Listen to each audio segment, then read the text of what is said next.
നമസ്കാരം. What a fabulous win by India.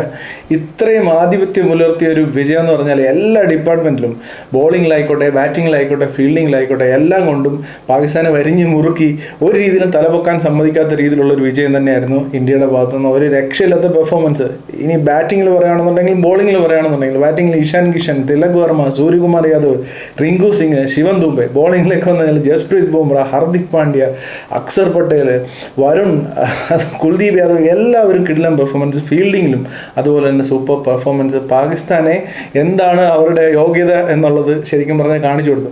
Pakistan ഈ ഒരു മാച്ചിലേക്ക് വരുമ്പോഴത്തെ അവരുടെ ടീം ഒരുപാട് ഇമ്പ്രൂവ് ചെയ്തിട്ടുണ്ട് ഏഷ്യ കപ്പിൽ നിന്ന് വരുമ്പോൾ. പക്ഷേ ഇന്ത്യ vs പാകിസ്ഥാൻ മാച്ച് എന്ന് പറയുമ്പോഴത്തേക്ക് അതിൻ്റെ വൈബും അതിൻ്റെ പ്രഷറും ഒക്കെ ഒന്ന് വേറെ. അതിനെ അതിജീവിക്കാനുള്ള കപ്പാസിറ്റി ഈ പാകിസ്ഥാൻ ടീമിനുണ്ടോ എന്ന് ചോദിച്ചാൽ ഇന്നത്തെ മാച്ച് കണ്ടവർക്കറിയാം. വട്ടപൂജ്യം എന്ന് പറയേണ്ടി വരും.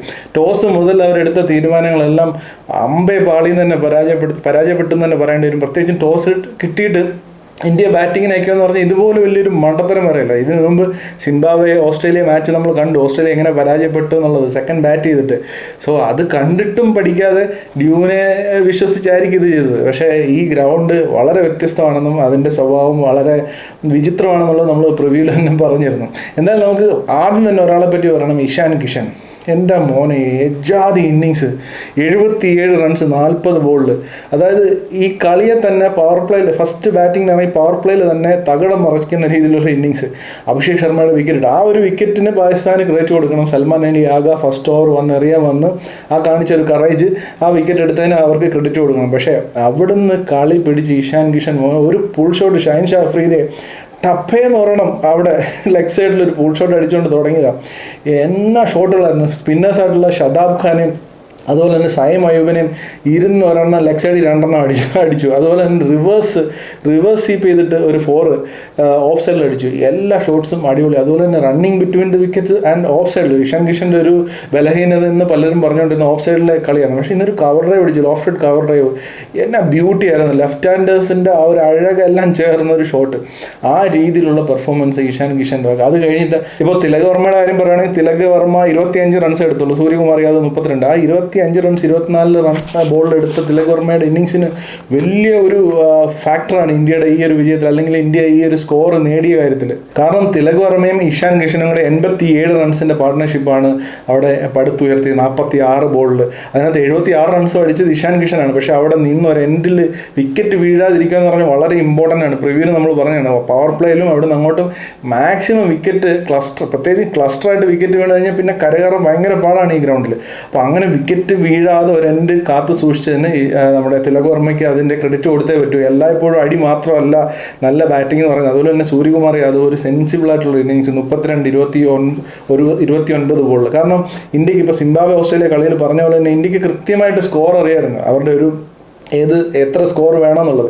ഒരു 180, അറൗണ്ട് 180 to 190 മതി ജയിക്കാനുള്ളത് ഇന്ത്യക്ക് കൃത്യമായിട്ട് അറിയാമായിരുന്നു. സൂര്യകുമാർ യാദവ് പിന്നെ വന്നിട്ട് പ്രസൻറ്റേഷനിൽ വന്നിട്ട് പറഞ്ഞത് 155 മതിയായിരുന്നു. അത് ഇച്ചിരി ഓവറാണ്. കാരണം പാകിസ്ഥാൻ്റെ 1-2 ബാറ്റ്സ്മാർ നന്നായിട്ട് കളിച്ചിരുന്നുണ്ടെങ്കിൽ ആ 155 ഒന്നും പോരായിരുന്നു. ഇപ്പോൾ അടിച്ച 175 ഇറ്റ്സ് ഒരു ഓക്കെ സ്കോറായിരുന്നു. ഒരു 185 ഒക്കെ ആയിരുന്നെങ്കിൽ സൂപ്പറായിട്ടുള്ള ഈ ഗ്രൗണ്ടിൽ ജയിക്കാനുള്ളൊരു സ്കോറായിരുന്നു. 180 എന്നൊക്കെ പറയുന്നത്. 155 എന്ന് സൂര്യകുമാർ യാദവ് പറഞ്ഞത് ഇച്ചിരി കടന്ന കൈയായി പോയി. അത് ഇച്ചിരി കുറഞ്ഞ സ്കോർ തന്നെയാണ്. എന്തായാലും അവിടെ നിന്ന് അങ്ങോട്ട് ദുബെ 27 റൺസ് 17 ബോളിൽ, റിങ്കു സിംഗ് 11 റൺസ് 4 ബോളിൽ. ഇപ്പോൾ കഴിഞ്ഞ പ്രിവ്യൂവിൽ പറഞ്ഞപ്പോൾ, അല്ലെങ്കിൽ കഴിഞ്ഞ കളിയിൽ എല്ലാവരും കുറേ പേര് റിങ്കു സിംഗിനെ സ്ട്രൈക്ക് റേറ്റിൻ്റെ കാര്യത്തിൽ കുറ്റം പറയുന്നുണ്ട്. റിങ്കു സിംഗിനെ മാറ്റിയിട്ട് വാഷിംഗ്ടൺ സുന്ദറിനെ കളിപ്പിക്കണമെന്നൊക്കെ പറയുന്നുണ്ട്. റിങ്കു സിംഗ് ഒരു ക്വാളിറ്റി ഫിനിഷറാണ്. Rinku Singh is a proven finisher. അത് പല കളികളിൽ നമ്മൾ IPL മാത്രമല്ല ഇന്ത്യക്ക് വേണ്ടിയിട്ടായാലും പെട്ടെന്ന് വന്നിട്ട് റണ്ണ് സ്കോർ ചെയ്യാനുള്ള റിങ്കു സിംഗിൻ്റെ കഴിവ് ഒരു എക്സെപ്ഷണൽ ഒരു സ്കില്ലാണത്. 1-2 കളി ഇച്ചിരി സ്ട്രൈക്ക് റേറ്റ് കുറഞ്ഞു പോയെന്ന് പറഞ്ഞ് എഴുതിത്തള്ളാൻ പറ്റുന്ന ഒരു പ്ലെയർ അല്ല റിങ്കു സിംഗ്. ആൻഡ് ഓൾസോ ശിവൻ ദുബെ സൈലൻ്റായിട്ട് വന്നിട്ട് ശിവൻ ദുബയുടെ ജോലി ചെയ്തിട്ട് വന്നത് മിക്ക കളികളിലും.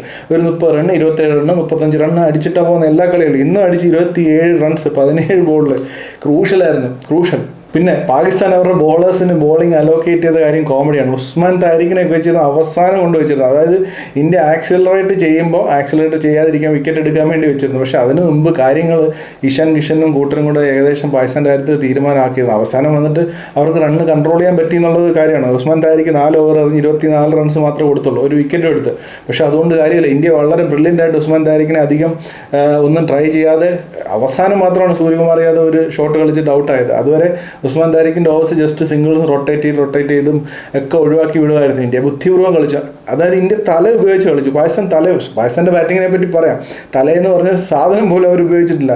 അതായത് ആവേശം കമ്മിറ്റിക്കാരാണ് പാകിസ്ഥാൻകാർ. ആ ആവേശം വെച്ച് പ്രത്യേകിച്ച് ഈ ഗ്രൗണ്ടിൽ ജയിക്കാൻ പറ്റില്ല, ആവേശം കാണിച്ചുകൊണ്ട് ജയിക്കാൻ പറ്റത്തില്ല. അതുകൊണ്ടാണ് ഇന്ത്യൻ ബാറ്റ്സ്മാൻമാർക്ക് നമ്മൾ ക്രെഡിറ്റ് കൊടുത്തേ പറ്റൂ. അവർ പ്രത്യേകിച്ച് സൂര്യകുമാർ യാദവ്, തിലക് വർമ്മ, ശിവൻ ദുബെയൊക്കെ വന്നിട്ട് അവർ കണ്ടീഷൻസിനനുസരിച്ച് ബോളേഴ്സിന് ഡിഫിക്കൽട്ടാണ്, അടിച്ച് ക്ലിയർ ചെയ്യാൻ ഈ ഗ്രൗണ്ടിൽ ഡിഫിക്കൽട്ടാണെന്ന് മനസ്സിലാക്കിക്കൊണ്ട് 2ഉം 3ഉം വരെ ഓടി എടുത്തുകൊണ്ടാണ് ഈ സ്കോറിലേക്ക് അവർ എത്തിയത്. നല്ല ലൂസ് ബോൾ വരുമ്പോൾ ക്ലിയർ ചെയ്തിട്ടുണ്ട് ശിവൻ ദുബെ, അല്ലെങ്കിൽ പിന്നീട് റിങ്കു സിംഗ് ഒക്കെ. സോ അതുപോലെ തന്നെ ഇന്ത്യയുടെ ബാറ്റിങ്ങിൽ ഇന്ത്യ ഹെൽപ്പ് ചെയ്ത ഒരാളുണ്ട്, ഷൈൻ ഷാഫ്രീദി. എൻ്റെ പോനെ 31 റൺസാണ് അടിച്ചത്. 2 ഓവർ എറിഞ്ഞുള്ളൂ. ആദ്യം ഒരു ഓവർ എറിഞ്ഞ് 15 റൺസ് കൊടുത്തു. ലാസ്റ്റ് അവസാന ഓവറിൽ വന്നിട്ട് 17 റൺസോ കൊടുത്തു. റിങ്കു സിംഗ് ആ അടിച്ച 2 അടി, ഒരു 6 ഒരു 4, അതിൻ്റെ വാല്യൂ എന്താണെന്നുള്ളത് ഇപ്പോൾ നമ്മൾ ആ 10 റൺസ് ഒന്ന് ഉറച്ച് നോക്കിയാൽ 165 എന്ന് പറഞ്ഞൊരു സ്കോർ പാകിസ്ഥാൻ ബാറ്റ് ചെയ്യാൻ ഇറങ്ങുമ്പോൾ അവർക്ക് കുറച്ചും കൂടെ കോൺഫിഡൻസ് ആയിരിക്കും. ഇന്ത്യക്ക് കുറച്ചും കൂടെ പാടായിരിക്കും ഡിഫെൻഡ് ചെയ്യാനായിട്ട്, കാരണം 165 ഉള്ളൂ എന്നുള്ളത്. ഇത് 175 എന്ന് പറയുമ്പോൾ കുറച്ചും കൂടെ ഒരു ഗത്തുണ്ട്. ആ ഗത്ത് തന്നത് റിങ്കു സിംഗിൻ്റെ ആ ഒരു 6ഉം 4ഉം ആണ്. അതുപോലെ തന്നെ ലാസ്റ്റ് ഓവറിൽ ഫസ്റ്റ് ബോളിൽ ശിവൻ ദുബെ അടിച്ചൊരു ബൗണ്ടറി. സോ അതാണ് ഇന്ത്യയുടെ ബാറ്റിങ്ങിൻ്റെ കഥ. ഇനി പാകിസ്ഥാൻ്റെ ബാറ്റിങ്ങിലേക്ക് വരാം. ഫസ്റ്റ് ഓവർ ഒരു മെയ്ഡൻ ഓവർ, ഒരു വിക്കറ്റ് ഓവർ. ഹർദിക് പാണ്ഡ്യ ബാറ്റിങ്ങിൽ വന്നപ്പോൾ അത് പറയാൻ വിട്ടു. ഹർദിക് പാണ്ഡ്യ ബാറ്റിങ്ങിൽ വന്നിട്ട് ഒരു ചൊറി സ്വഭാവം കാണിച്ചു. ഫസ്റ്റ് ബോൾ വന്നിട്ട് വട്ടം അടിച്ച് ഔട്ടായി. ശരിക്കും പറഞ്ഞാൽ അവിടെ ഹർദിക് പാണ്ഡ്യ ആ അടിച്ച് ഔട്ടായില്ല എന്നുണ്ടെങ്കിൽ ഇന്ത്യ കുറച്ചും കൂടെ ഒരു 10 റണ്ണും കൂടെ എക്സ്ട്രാ ഇന്ത്യക്ക് എടുക്കാൻ പറ്റുന്ന ഒരു സാഹചര്യം ഉണ്ടായിരുന്നു. ഹർദിക് പാണ്ഡ്യ അവിടെ നിന്നിരുന്നുണ്ടെങ്കിൽ പെട്ടെന്ന് വന്ന് 2 വിക്കറ്റ് അവിടെ പോയതാണ്. ഇന്ത്യക്ക് പിന്നെ റിക്കവർ ചെയ്യാൻ കുറച്ചും കൂടെ ടൈം ആ ഒരു ഘട്ടത്തിൽ എടുക്കേണ്ടത്. അതായത് 15ാമത്തെ ഓവറിലാണ് ഹർദിക് പാണ്ഡ്യ ഔട്ടാകുന്നത്. പക്ഷേ അവിടുന്ന് കുറച്ച് ടൈം വീണ്ടും റിക്കവർ ചെയ്യാൻ എടുക്കേണ്ടതായിട്ട് വന്നു.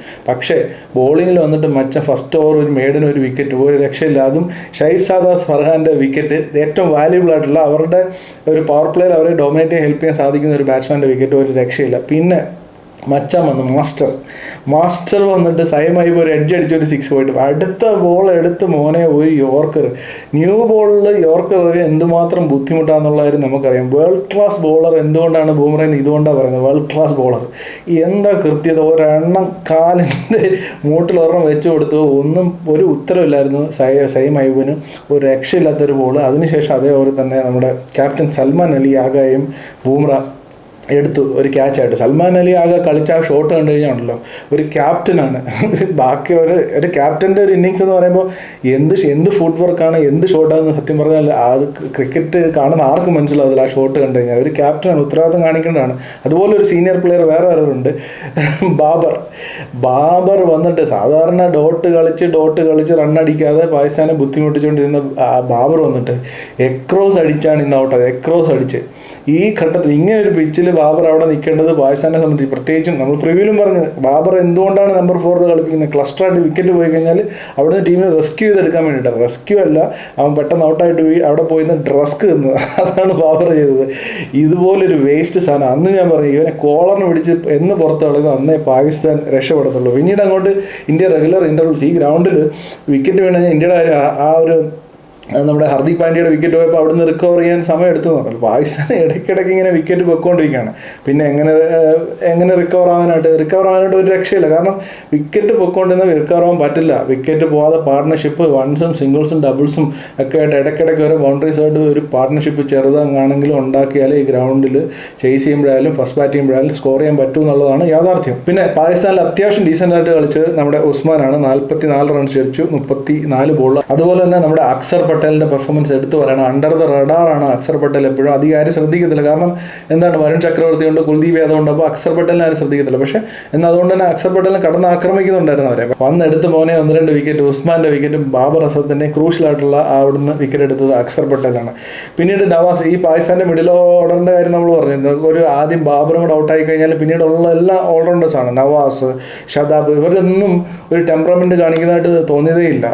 വളരെ ലൂസായിട്ടുള്ള ഷോട്ട്സ് അടിച്ച് അവരെല്ലാം ഔട്ടായി. പിന്നീട് അങ്ങോട്ടുള്ള കാര്യം പറയണ്ട. പാകിസ്ഥാൻ കൂടാരം കയറി. മൊത്തത്തിൽ 114 റൺസിന് 18 ഓവർ ആയപ്പോഴത്തേക്ക് കൂടാരം കയറി. ഓരോരുത്തരായിട്ട് വന്ന് റിങ്കു സിംഗ് വരെ വന്ന് ബോൾ ചെയ്തു. ഓരോരുത്തരായിട്ട് വന്ന് ഓരോരുത്തരെ പിഴുതുകൊണ്ട് പോയി. ഹർദിക് പാണ്ഡ്യ വന്നിട്ട് അവസാനത്തെ ആണി അടിച്ച് നമ്മുടെ ഉസ്മാൻ താരിഖിൻ്റെ വിക്കറ്റ് ഇട്ടുകൊണ്ട് ഇന്ത്യയുടെ വിജയം പൂർത്തിയാക്കി. ഇനി ഈ മാച്ചിലേക്ക് വരുമ്പോൾ ഇന്ത്യക്ക് പ്രോപ്പറായിട്ടുള്ള പ്ലാൻസ് ഉണ്ടായിരുന്നു. ഏതായിരുന്നു ഫസ്റ്റ് ബാറ്റ് ചെയ്തിട്ട് ഇന്ത്യ ടോസ് കിട്ടിയിരുന്ന ഇന്ത്യ ബാറ്റ് ചെയ്തതാണ് കേട്ടോ, അതിനകത്ത് യാതൊരു സംശയമില്ല.